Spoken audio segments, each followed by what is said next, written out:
هذا النداء، هذا التسجيل هو نداء خاص بالإخوة أو السادة المسؤولون عن ما يسمى جيل زد، جينيراسيون زد، بحيث أنني لا أعرفهم ولا أعرف أي أحد منهم، و يعني هم يعني هذه هي التسمية التي سموا بها أنفسهم، فأنا أناديهم بها، وخصوصا يعني ذوي الرأي والمكانة فيهم والمسيرين لهذه الاحتجاجات التي يعني انطلقت منذ يوم السبت الماضي ومضى عليها 4 أيام. كما لا يخفى عليكم معشر الإخوة الكرام الذين يسمعون هذا النداء، يعني يوم الأحد، يعني بعد يوم السبت، كنت في مدينة طنجة في جلسة افتتاحية يعني المؤتمر الإقليمي للحزب، وألقيت كلمة يعني في هذا المؤتمر، في هذه الجلسة الافتتاحية، وتعرضت لكم وقلت أننا يعني نتفهم هذه الاحتجاجات ونرى حقكم فيها بطبيعة الحال، مع التحذير من أي تجاوزات قد تذهب بنا إلى المجهول، ويمكنكم أن ترجعوا إلى كلمتي تلك. كما أصدرنا بيانا في نفس اليوم نعترف فيه يعني لكم بهذا الحق في الاحتجاج، ونطالب بأن يبقى هذا الاحتجاج يعني في الحدود المعقولة والمشروعة، وكذلك نطالب السلطات أن تتصرف معكم يعني بالحدود المعقولة كذلك. الآن مر على هذه الاحتجاجات معشر الأخوة الكرام 4 أيام. بين اليوم الأول واليوم الثاني وحتى اليوم الثالث كنا في احتجاجات سلمية، حتى فوجئنا البارحة ب يعني نشوب يعني مواجهات بالحجارة من قبل يعني المتظاهرين، ومستهدفة رجال الأمن في الجهة الأخرى بطبيعة الحال، الذين كانوا يقومون بواجبهم كما تأتيهم بذلك الأوامر. واليوم عقدنا اجتماعا للأمانة العامة هذا المساء، وكنا نتداول في إصدار بيان ربما سنصدره غدا إن شاء الله الرحمن الرحيم، يعني نبين فيه موقفنا من هذا الذي يحدث، لأن هذا الذي يحدث بطبيعة الحال ليس شيئا سهلا. هذه احتجاجات اتسعت إلى مختلف المدن، ولكن ونحن في الاجتماع بدأت تصلنا أخبار متتالية عن أحداث عنف واعتداء على الممتلكات وإحراق يعني سيارات الأمن ودهس لأحد المواطنين إلى آخره، وهذا يعتبر انفلاتا. وهذا الانفلات معشر السادة المسؤولين أو المحركين لهذه الاحتجاجات تخرج هذه الاحتجاجات من دائرة الاحتجاج على يعني الحكومة إلى دائرة الانفلات الأمني الذي قد يؤدي إلى ما لا تحمد عقباه على الجميع وعلى الوطن وعلى المواطنين. وقد رأينا مثل هذا في عدد من الدول، ولم تكن العاقبة جيدة أبدا.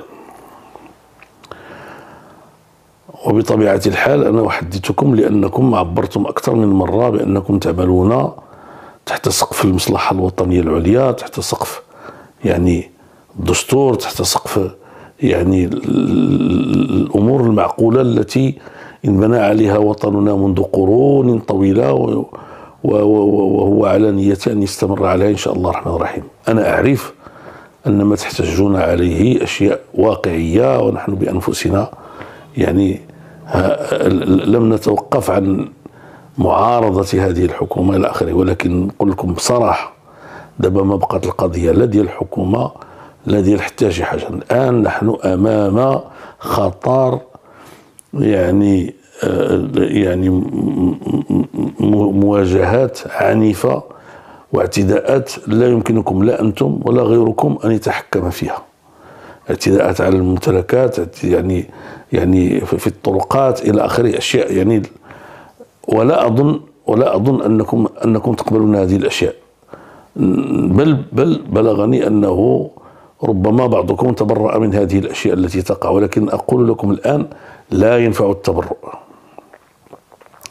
الآن أنا أقترح عليكم شيئا واحدا وهو المعقول، وهو أن تصدروا توجيهاتكم إلى أتباعكم خلال هذه الشبكة التي يعني تفهمونها وتعرفونها وتستطيعون التصرف من خلالها، أن تتوقف هذه الاحتجاجات نهائيا. إذا كنتم تريدون أن يكون عملكم إيجابيا، فالخسائر التي وقعت لحد الآن كبيرة، ويعني حتى لا ندخل إلى مسلسل العنف المضاد الذي سيؤدي إلى نتائج سلبية، ويكون عملكم الذي قمتم من أجله وهو يعني المطالبة بإصلاح الأوضاع، سواء تعلق الأمر بالتعليم أو تعلق الأمر بالصحة أو تعلق الأمر بالشغل أو تعلق الأمر بمحاربة الفساد. كل هذه مطالب تجدون أنفسكم يعني مشتركين فيها مع عموم المواطنين،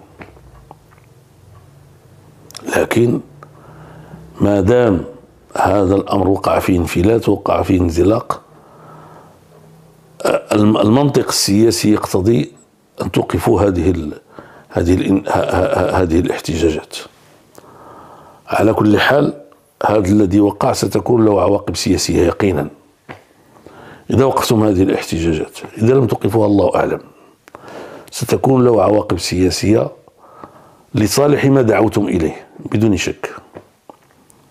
فلهذا أنا أدعوكم وأناديكم وأنادي فيكم التعقل وقصد المصلحة والنية الحسنة، وأطالبكم أن لا تورطوا أنفسكم وأن لا تورطوا أبناء بلدكم والذين معظمهم من صغار السن، الذين هم بين 15 و20 أظن في معظمهم. لا تورطهم في أشياء لا قبل لهم بها ولا مصلحة لهم فيها ولا مصلحة لبلدهم فيها. صافي، الله يجعل البركة. دابا وقفوا هذا الشيء ورجعوا للبيوت ديالكم، فهمتي ولا؟ خليوا الوليدات يمشيو يقراو، فهمتي؟ الأشياء اللي تكلمتوا عليها راه تفهمات، الرسالة وصلت. أي استمرار الآن يعني ستكون له أسوأ العواقب. أنا أحدثكم هذه الساعة 1 مساء بعد منتصف الليل إلا 20 دقيقة، وأنا متعب وكان المفروض أن أكون في فراشي، ولكن يعني بعد الحوار الذي جرى بيننا وبعد ما رأيناه وما سمعناه عن هذه التطورات العنيفة السيئة، يعني حرصا على الوطن وحرصا على الأمن والاستقرار، لأن الأمن والاستقرار الإخوان الاحتجاج تكون معقول، إذا مس الأمن والاستقرار ما تيبقاش معقول. بعد ذلك لا يعلم إلا الله كيف ستتطور الأمور. احنا الحمد لله في بلد آمن مستقر، امتنوا لله، على رأسه جلالة الملك الحمد لله، وهو رجل عاقل ويميز يعني الأمور والتفاصيل ويتخذ القرارات المناسبة في الوقت المناسب. لا شك أن هذا الذي قمتم به ستكون له يعني نتائج إذا توقفتم الآن، وأرجو أن يكون توقفكم عبر بيان علني واضح، يعني مسؤول، ويعني خارج هذا الإطار وخارج هذا المنطق.